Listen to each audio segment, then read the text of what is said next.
પંચમહાલના હાલોલમાં બનેલી એક હૃદયદ્રાવક ઘટનાએ લોકોમાં ભારે આક્રોશ ફેલાવ્યો છે। એક ગર્ભવતી જેઓની સારવાર અંકુર હોસ્પિટલમાં ચાલુ હતી। બાદનું છે કે તેમને અચાનક જ તીવ્ર દુખાવો થતા પરિવારજનોએ હોસ્પિટલનો સંપર્ક કર્યો, પરંતુ ફરજ પરના તબીબે યોગ્ય તપાસ કર્યા વગર જ પાયલબેનને સરકારી હોસ્પિટલમાં મોકલી દીધી અને ત્યાં પહોંચતા પહેલા જ ગર્ભવતીનું મૃત્યુ થયું। આમ ગર્ભવતી મહિલાના મોત બાદ હંગામો મચ્યો છે। પરિવારજનોએ અંકુર હોસ્પિટલની ગંભીર બેદરકારીના આક્ષેપો સાથે ન્યાય મળ્યા વગર મૃતદેહ સ્વીકારવાનો ઇનકાર કર્યો છે। ગર્ભમાં 2 બાળકો હોવાની માહિતી સામે આવતા કેસ વધુ તંગ બન્યો છે।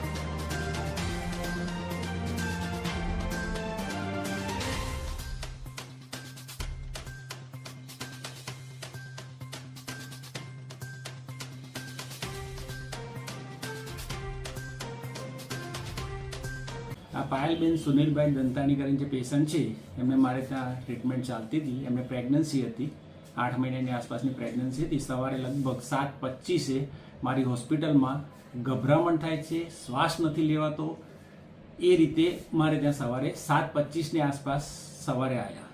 એટલે સિસ્ટરો મારા પર ફોન આવ્યો એટલે 7:30 હું હોસ્પિટલમાં ઉપરના માળથી ઘરેથી નીચે આવ્યો અને પેશન્ટને મેં જોયું તો પેશન્ટનું એકદમ સાઇનોસ હતી, એને ગભરામણ થતી હતી, શ્વાસ લેવામાં તકલીફ પડતી હતી। એનું પલ્સ મેં જોયું તો પલ્સ એકદમ વીક ચાલતી હતી। હાર્ટ જોયું તો હાર્ટના ધબકારા બી એકદમ 40થી 50ની આસપાસ ચાલતા હતા। એની બેટરી મારીને આંખો તપાસ કરી તો આંખોમાં બંને બાજુ ઇક્વલી રિએક્ટિંગ હતી પ્યુપિલ।